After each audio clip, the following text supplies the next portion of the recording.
And repeat after me. I, Donald John Trump, do solemnly swear. During the inauguration ceremony of Donald Trump at Capitol Hill, the 45th U.S. president, in his speech, argued that during the advent of his rule, America will come first and will no longer subsidize foreign armies.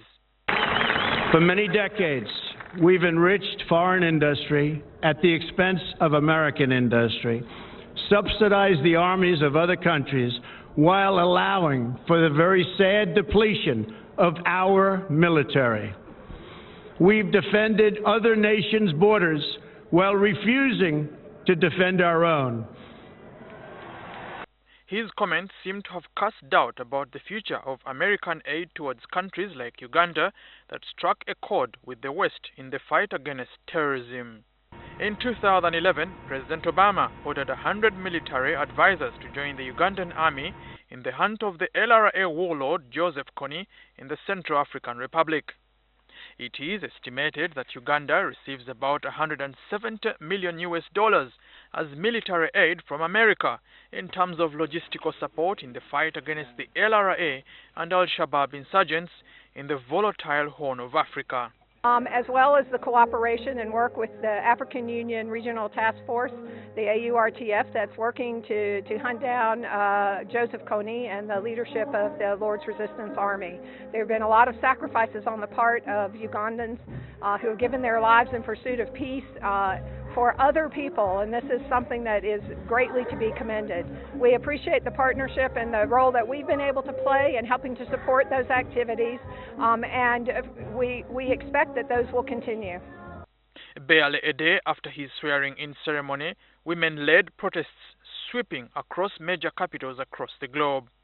Trump is accused of evoking white supremacist tendencies, making derogatory remarks about women during his campaigns to be elected. If you don't like his policies, will you resign? I'm not going to comment on that. I am a career diplomat and have served with great pride represented my country abroad for nearly 35 years. As the far-right movement sweeps across Europe, there are fears that Trump's isolationist ideals, anchored on fear, are being embraced.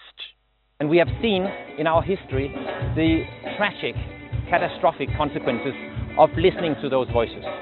And I really do believe that Europe has learned its lesson and will not go down that road. I do not believe and I do not hope that right-wing populist movements will prevail there. Can you imagine for a moment that France is leaving Europe? We are small enough as a country, we are strong as Europe. So now we're going back to being one of the small countries struggling with our own issues. I don't believe this is the future.